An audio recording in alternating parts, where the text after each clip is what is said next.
So when we are following this process of purification of the speech, which I believe everybody must follow as part of their inner purification process, it is bringing it down to the level of absolute essential.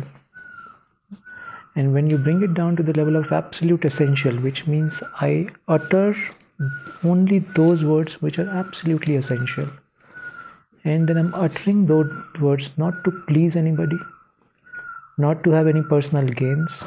These things are out of the process, and not because of any repulsion, any reaction.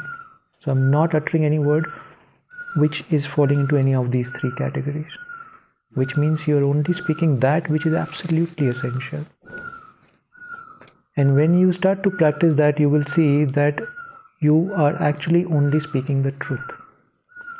Yes, you can modulate sometimes the truth in a better way so that the hearer can receive it in a better way. Yeah, but you're not saying anything to please anybody or to cover up your own issues or anything for your personal gains.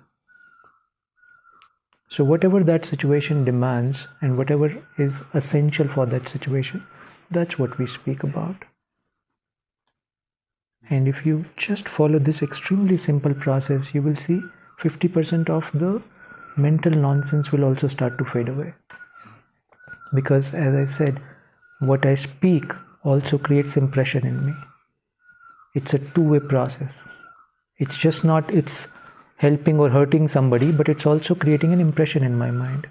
So that's like, if somebody is really talking a lot, that's an indication that, there's no settlement inside.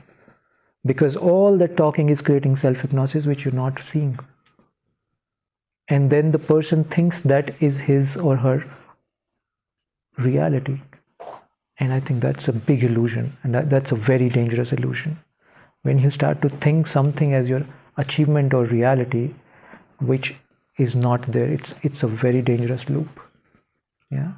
So this could be the extent, if you do not practice purification of the speech, this is an extent of danger. So only that which is essential. Silence is really beautiful. Yeah. I'll narrate a story, small story. It's very, very, maybe we've shared that story before. There was a great master who used to have very large satsangs. And the power of his purity was so much that everybody, whosoever listens to this master, will get affected positively. Because he was so deep in his sadhana. The words were really pregnant which were coming out of his mouth.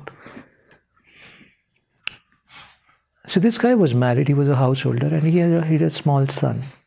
So once in a big gathering, he was on a stage and there are, hundreds of people sitting, and his wife walked on the stage, took the mic from him, saying that, "Sir, you teach everybody and you guide everybody.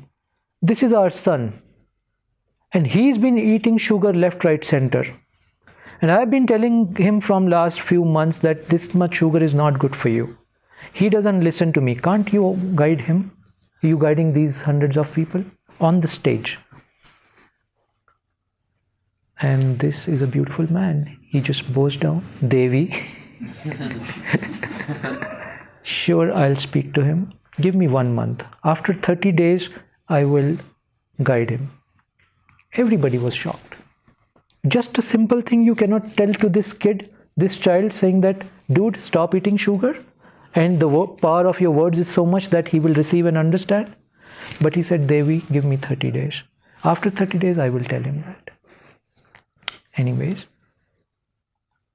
30 days passed. Similar setting. He's on the stage, hundreds of people. And he remembered. And he called the boy, his own son, "Please come on the stage." And then he communicated about the ill effects of sugar, etc., etc. He nicely guided him. Next day onwards, the boy stopped eating sugar. Now, all the people around him, his close associates, asked him, "Sir, why 30 days? You could have said that on day 1, You just said 3 simple statements. It's not good for your health. You need your body for your life. Preserve your body. You made 3 simple statements. You could have done it 30 days ago also. Why now? And he said, I myself was eating a lot of sugar. I do not have the adhikar to talk about it. I do not have the permission to talk about it or to guide him on that while I'm still doing it.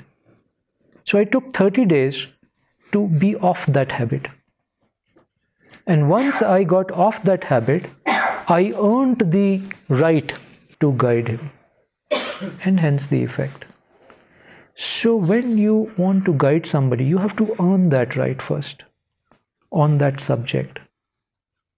If you've not earned it, then it's a lot of ego stuff which goes on. Then there's a lot of impression that goes on.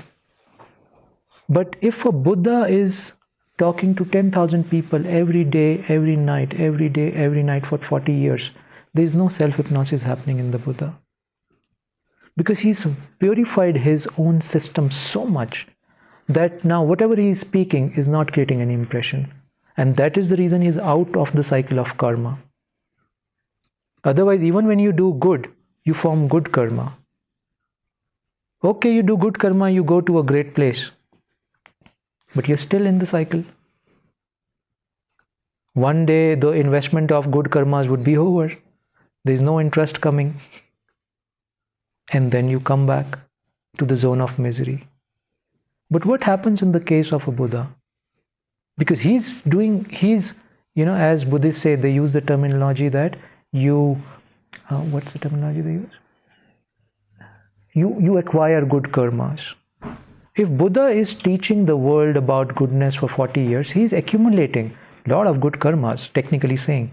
So which means he'll be born as a king somewhere again, right? But in the case of Buddha, that doesn't happen because he's exited this. And how he's exited this? He's purified his speech so much that now each word he's uttering, it's not creating any impression back. He's dealing with this. There's no back impression getting created by his speech. Hence, he has earned the adhikar. He's earned the right to teach and guide millions of people on the path. Now, in a day-to-day practical situation, if a colleague or a relative comes to you with a certain problem, and you yourself are eating a lot of sugar, then what do you do? Because the problem needs to be solved. Only 2 ways. Either you stop eating sugar for 30 days, stabilize in that zone when you're off sugar, and then teach, or guide that person to somebody who's off sugar. That we have the adhikar to do that. We have the right to do that. We've earned the right to do that.